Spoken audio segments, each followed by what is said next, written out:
The snake which cannot cast its skin has to die. As well, the minds which are prevented from changing their opinions, they cease to be mine. There comes a moment in every thinking person's life when you realize that the very things you've been taught to avoid, disagreement, discomfort, and inner tension, are actually the doorways to authentic power. You've been conditioned to seek harmony at all costs, to avoid rocking the boat, to be agreeable and pleasant, even when it costs you your soul. But what if everything you've been taught about being good is keeping you trapped in a life that's too small for who you really are? The uncomfortable truth is that most of us spend our entire lives running from conflict, both external and internal. We bite our tongues in meetings when we disagree with decisions that make no sense. We smile and nod when people treat us poorly because we don't want to create drama.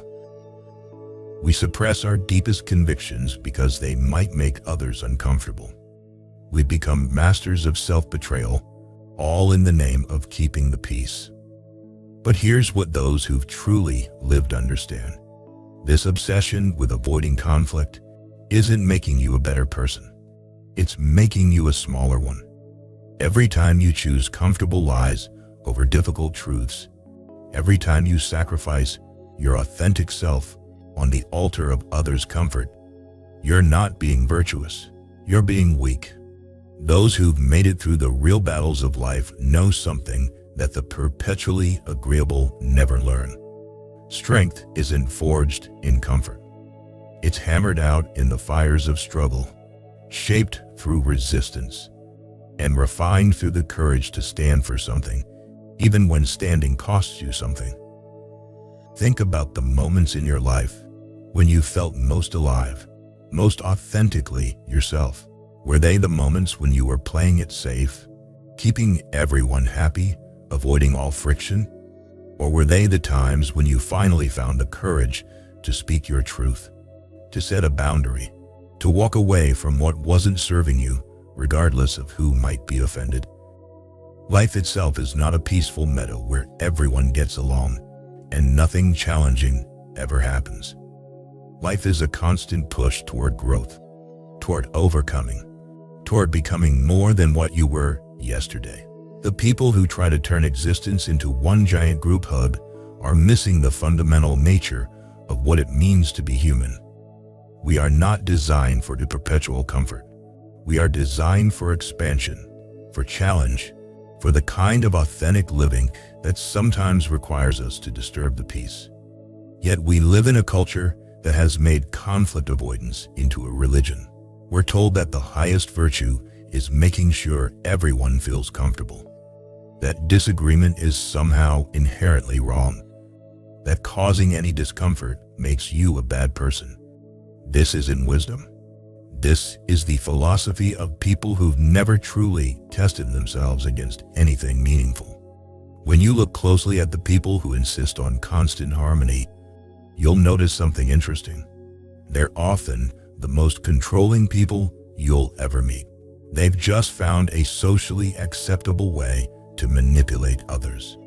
Instead of using obvious force, they use guilt, emotional manipulation, and social pressure to get everyone to conform to their version of peace.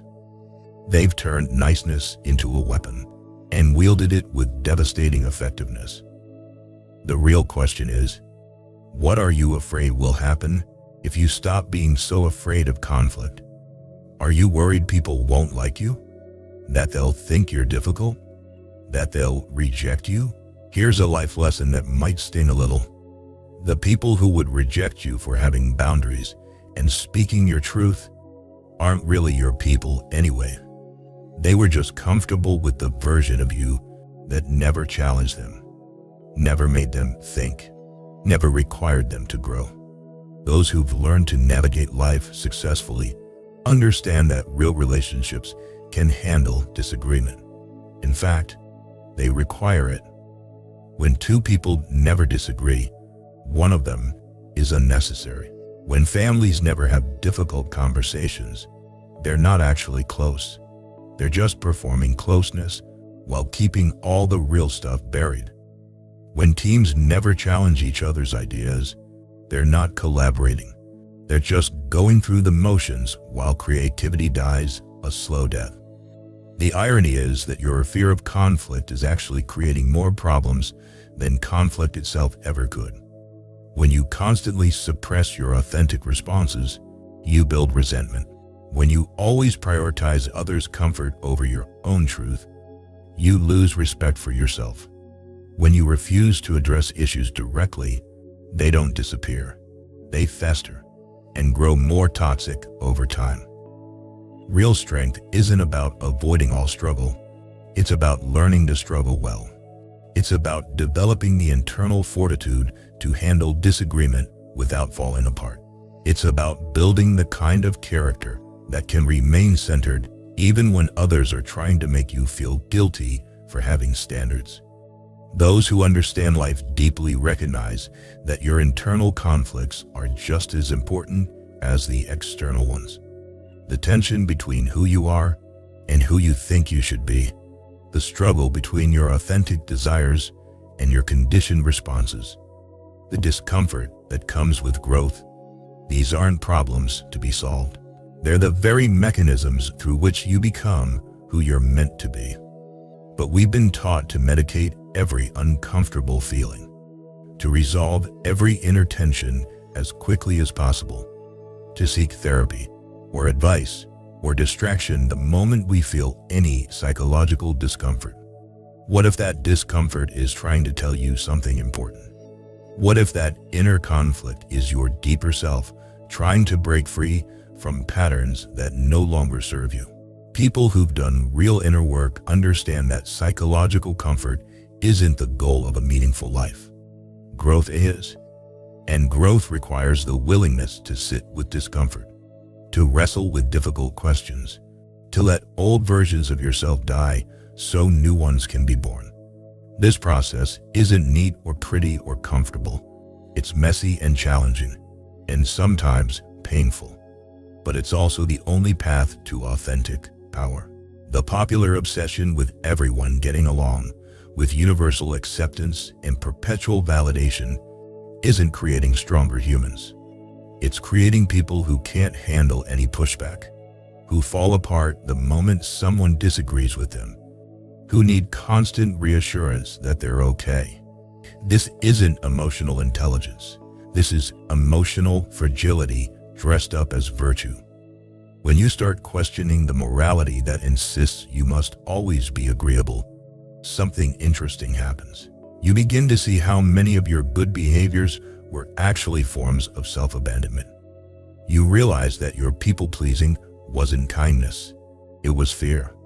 Your conflict avoidance wasn't wisdom, it was cowardice. Your constant accommodation wasn't love, it was a desperate attempt to control how others see you. This recognition can be deeply unsettling because it means acknowledging that much of what you've called virtue was actually a sophisticated form of manipulation. You are trying to earn love and acceptance by becoming whatever others needed you to be. But love that has to be earned through self-betrayal isn't love at all. It's just a transaction. The path forward requires developing what we might call authentic selfishness. Not the kind of selfishness that tramples others, but the kind that refuses to trample yourself. The kind that recognizes your own needs and desires as legitimate, even when they conflict with what others want from you. The kind that can say no without feeling guilty, set boundaries without apologizing, and pursue your own growth even when it makes others uncomfortable. This doesn't mean becoming a difficult person who picks fights for no reason. It means becoming someone who can handle difficulty when it serves a higher purpose. Someone who can disagree respectfully but firmly.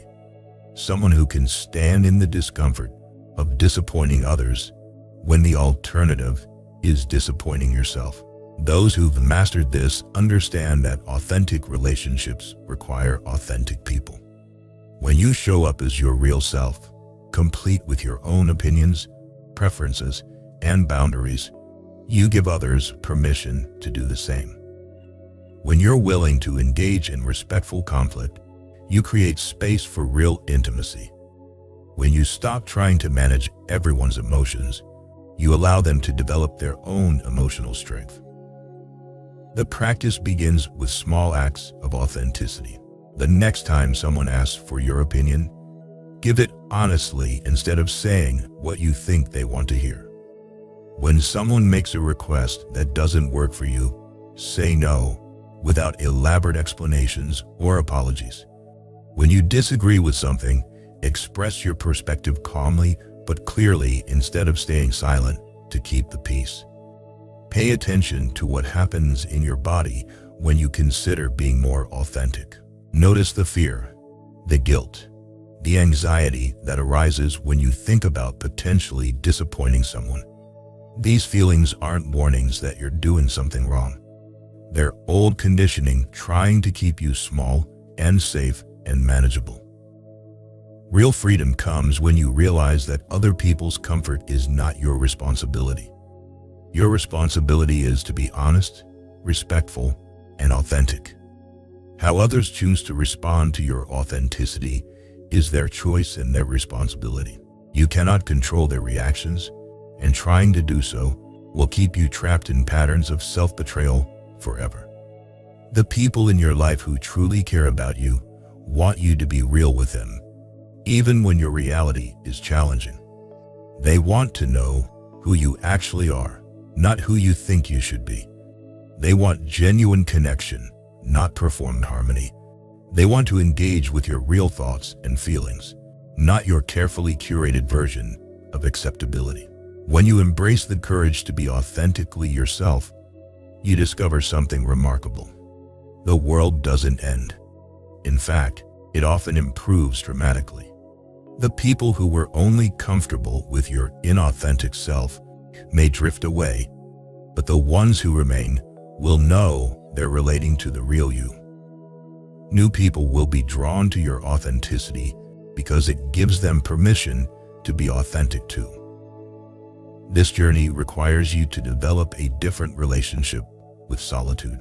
When you stop performing for others' approval, you need to become comfortable with your own company.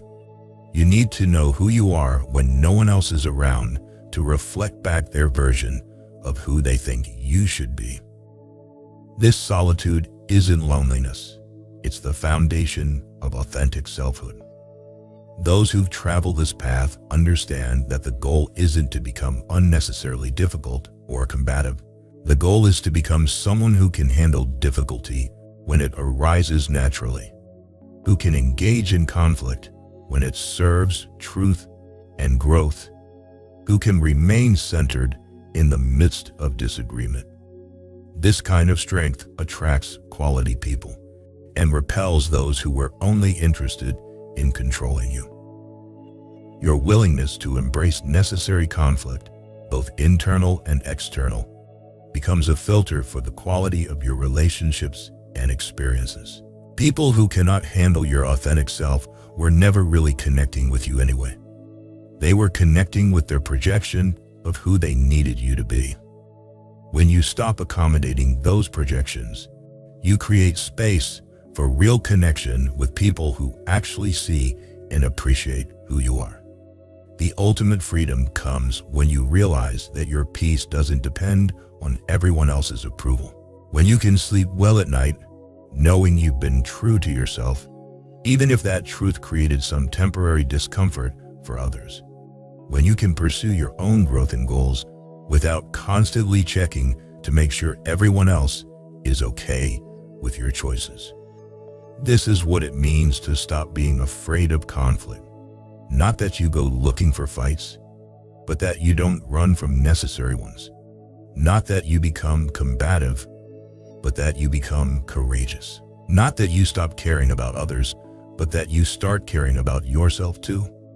And in that balance, you find the kind of authentic power that can't be taken away by others' disapproval or threatened by their discomfort with your truth.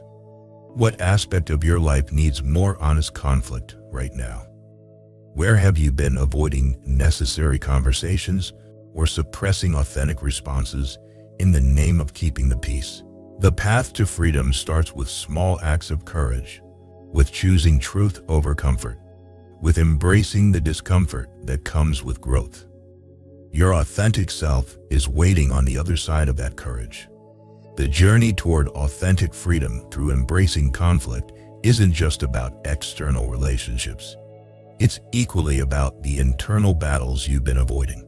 Most people spend their entire lives running from the uncomfortable truths about themselves, the parts of their personality they'd rather not acknowledge, the dreams they've abandoned to fit in, the resentments they've been carrying for years. Those who've done real inner work understand that your psyche isn't a peaceful kingdom where everything gets along harmoniously. It's more like a complex ecosystem where different parts of yourself compete for attention and expression. You have the part that wants security and the part that craves adventure, the part that wants to please others and the part that wants to pursue your own goals, the part that fears rejection and the part that demands respect. Most people try to suppress the parts of themselves that seem problematic or socially unacceptable. They pretend they don't have angry thoughts, selfish desires, or judgmental feelings. They work overtime to present a sanitized version of themselves to the world. But this internal conflict avoidance creates the same problems as external conflict avoidance: resentment, exhaustion, and a growing sense that you're living someone else's life.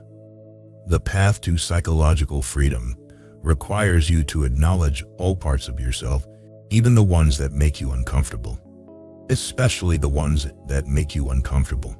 Your anger might be telling you that your boundaries are being violated. Your selfishness might be pointing toward neglected needs that deserve attention. Your judgmental thoughts might be highlighting values that matter to you. This doesn't mean acting on every impulse or thought that arises. It means becoming conscious of the full spectrum of your inner experience instead of trying to edit it down to only the socially acceptable parts. When you can acknowledge your shadow aspects without judgment, you gain the power to choose how to express them constructively rather than having them leak out in passive-aggressive or self-destructive ways. People who've mastered this internal integration discover something remarkable. They become much more comfortable with conflict in others, too. When you're not constantly policing your own thoughts and feelings, you don't need others to be perfectly controlled either. You can handle their anger, their disappointment, their disagreement, because you're not afraid of those energies within yourself. This internal work also reveals how much energy you've been wasting on the exhausting task of self-management. When you're constantly monitoring yourself to make sure you're being good enough, nice enough, agreeable enough, you have little energy left for actually living.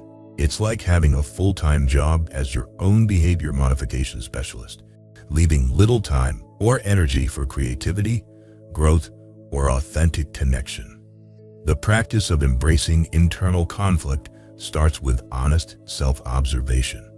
Instead of immediately judging or trying to fix every uncomfortable feeling that arises, practice simply noticing it. When you feel angry, instead of telling yourself you shouldn't feel that way, ask what the anger is trying to tell you. When you feel envious, instead of feeling guilty about it, explore what it reveals about your own desires. This kind of self-awareness requires what we might call fierce compassion toward yourself. Not the soft, permissive kind of self-compassion that excuses everything, but the strong kind that can look directly at your flaws and contradictions without flinching. The kind that can acknowledge your mistakes without drowning in shame. The kind that can see your potential without becoming impatient with your current limitations. Those who develop this capacity find that their relationships with others become much more authentic too. When you're not hiding from your own complexity, you don't need others to be simple or predictable. You can appreciate their contradictions, their struggles, their imperfections, because you've learned to work with your own. You become someone who can love people as they actually are, not just as they pretend to be. This shift also changes how you handle criticism and feedback. When someone points out a flaw or mistake, instead of immediately becoming defensive or collapsing into self-criticism, you can examine their perspective with curiosity. Maybe they're seeing something you've been blind to. Maybe they're projecting their own issues onto you. Maybe there's some truth mixed with some distortion.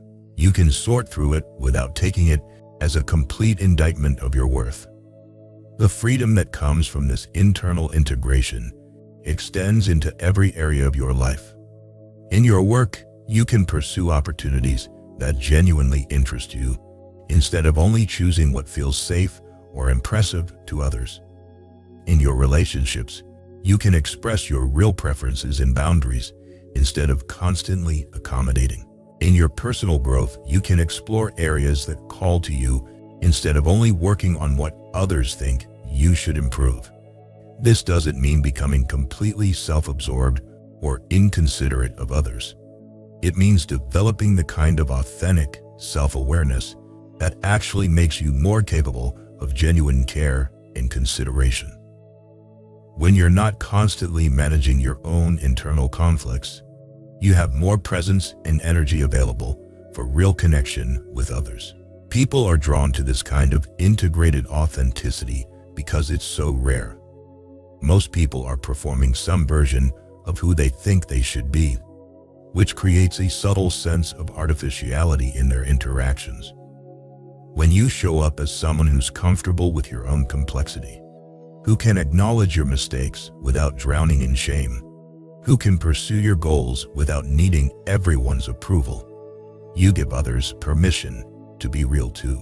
The challenge is that this level of authenticity often triggers people who are still hiding from their own inner conflicts. Your willingness to be real about your struggles, your boundaries, your desires, can make others uncomfortable because it highlights their own self-betrayal. Some people will try to shame you back into performing the nice, agreeable version of yourself that doesn't challenge them to grow. This is where your commitment to internal freedom gets tested. Will you shrink back into performance when others pressure you to? Will you apologize for being authentic when someone else finds it inconvenient? Will you return to managing your emotions to make others more comfortable? Or will you maintain your commitment to being real, even when it costs you some relationships that were based on your willingness to hide? Those who choose the path of authentic living learn that quality always trumps quantity when it comes to relationships. Better to have a few connections where you can be genuinely yourself than dozens of relationships where you have to perform constantly. Better to be known and loved for who you actually are than to be appreciated for a version of yourself that you can't sustain. The ultimate goal isn't to become someone who thrives on conflict or seeks out disagreement. The goal is to become someone who can handle whatever arises, whether it's external conflict with others or internal conflict within yourself, without losing your center. Someone who can engage with difficulty when it serves growth and truth, and disengage when it doesn't serve anything constructive. This kind of authentic strength becomes a gift not just to yourself, but to everyone around you. When people know you'll be honest with them, they can trust your feedback. When they know you have boundaries, they feel safer around you because they know where they stand. When they see you handling your own struggles with courage and honesty, they feel inspired to do the same. Your journey toward embracing necessary conflict, both internal and external, becomes a form of leadership. Whether you intend it to or not, you become living proof that it's possible to be authentic without being destructive, to have boundaries without being cruel, to pursue your own growth without abandoning care for others. You show that real strength isn't about avoiding all friction, but about learning to navigate it with wisdom and integrity. The invitation is to start where you are with whatever conflicts you've been avoiding. Maybe it's finally having that honest conversation with a family member who's been taking advantage of your generosity. Maybe it's setting boundaries with a coworker who constantly dumps their emotional drama on you. Maybe it's acknowledging parts of yourself you've been trying to hide or fix. Whatever it is, the path forward begins with the courage to stop running from what needs to be faced. Remember, the goal isn't to create conflict where none exists, but to stop being afraid of conflict where it already exists. To stop sacrificing your truth on the altar of others' comfort. To stop abandoning yourself in the name of keeping the peace. Your authentic self, with all its complexity and contradictions, deserves to exist in this world. The people who truly belong in your life will appreciate that authenticity even when it's challenging. And the ones who don't were never really yours to begin with.